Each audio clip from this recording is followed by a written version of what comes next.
Ladies and gentlemen, this guy was one of the major prospects of the Reds in what I call the Seaver pitching era, and he lived up to the expectations to a certain extent. But ironically, he won a World Series championship with the Mets in '86, despite the fact he didn't play a big role in it. But then again, once a champion, always a champion. So today we're talking about the very talented and a very, very highly regarded at the time, Bruce Berenyi. Now, born August 24th, 1954 in Bryan, Ohio, the nephew of former MLB pitcher Ned Garver. He played basketball as well as baseball at Fairview High School in Sherwood, Ohio. While attending Glen Oaks Community College, he was drafted by the Detroit Tigers in the 19th round of the '75 Major League Baseball draft, but did not sign. After a year at Northwest Missouri State University, he was drafted by the Reds in the first round, third overall, of the June '76 secondary draft. Now, ironically, he went 37-30 with a 3.07 earned run average and 519 strikeouts over 5 seasons in the Reds farm system to earn a midseason call-up to the majors in 1980. His major league debut against Houston Astros went poorly as he gave up 6 runs total in less than an inning pitch. Berenyi then earned his first career win against the Mets on July 18th. He held the Mets scoreless with 7 strikeouts through 7 innings before allowing the first 3 batters he faced in 8 to reach.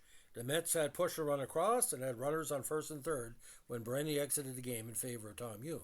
Hume allowed both inherited runners to score, giving Berenyi 3 earned runs allowed in the 7 innings on the day, but also the victory.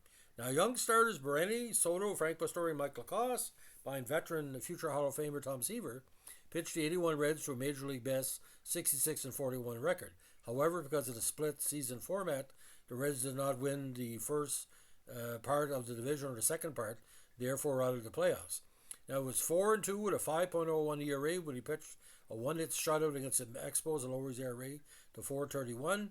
But overall, on the shortened '81 season, he went 9-6 with a 3.50 ERA and 106 strikeouts and 20 starts. He's 77 walks, led the National League. Now, he got off to a 4-1 start in April before going 1-8 over his next 13. So he was 5-9 for in that first 14 decisions. However, following the All-Star break, he went 3-1 with 2.35. Berenyi then lost his next 8 decisions in a row with a 3.84 ERA. He was also the losing pitcher in August 14 against the Astros, despite not allowing an earned run. He also did not allow an earned run in his next start and got a no decision. For the season, Berenyi had a 2.515 ERA in his no decisions. Berenyi shut out the Astros in his 9th and final win of the season on September 24th.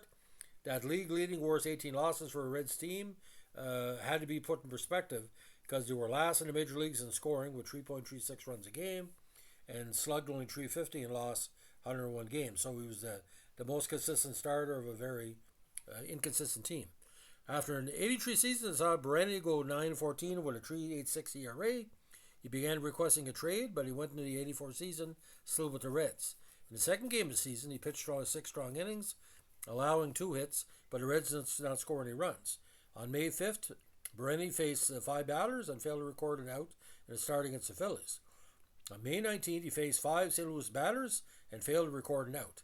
He eventually was 3-7 with an even 6.0 ERA on June 15th, when the Reds traded to the Mets for minor leaguers Jay Tibbs, the future Expo, Eddie Williams, and Matt Bullinger. Now, due to their core of young prospects, the perennial cellar-dwelling Mets were surprising 33-25 with Berenyi when Berenyi joined them.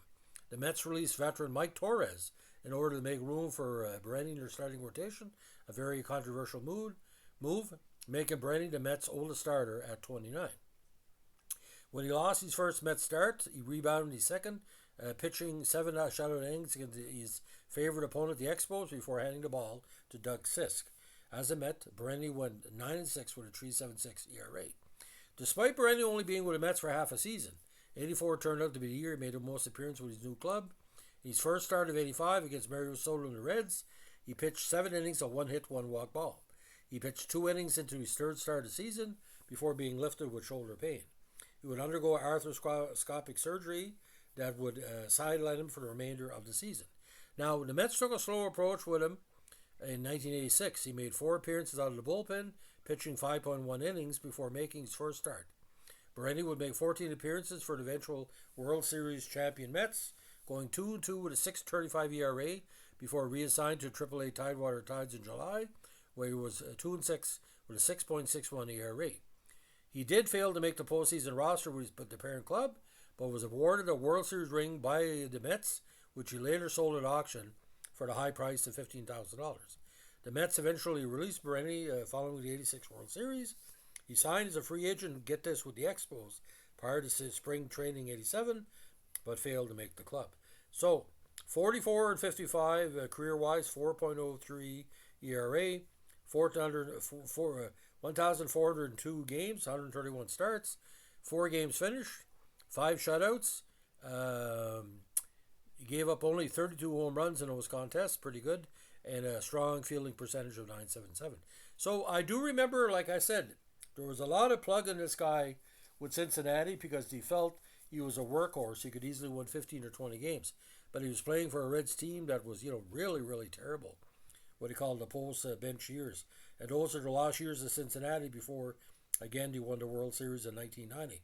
There was a big drop-off, and all of a sudden, by 1990 came around, or with the strong relievers, the wild pitchers of Cincinnati, he came back to himself. But Bruce Berenyi, I think the Expos should have given him a longer look, but maybe the shoulder problems, that's how it goes. You're in baseball one day, and then you get a bad shoulder situation, you're out. So again, another request from our great friend of the channel, Andrew Lippert. Thank you so much, Andrew. If you like what we're doing here with our podcast, let us know with a like, comment, subscribe, or share. Don't forget, the search engine is there. Put in your favorite player, and you might be surprised what you see. There might be 2 or 3 of them, depending, like, for example, Gilbert Perreault with the French Connection and the history of the Sabres, the 75, title run where he almost won the Stanley Cup, beating Montreal in the semifinals. Please check into it. I don't want to make it easy for you, because if you see something is already there, maybe say, well, I'm going to look at it later, but if you search a little bit, it'll show the good success we've had with requests and posts by myself and members of the channel over the last couple of years. It's a team effort here. It's an historical channel. You're not here to listen to controversy. You're listening here to listen to the hockey card or baseball card or the football card version of the back of their sports card.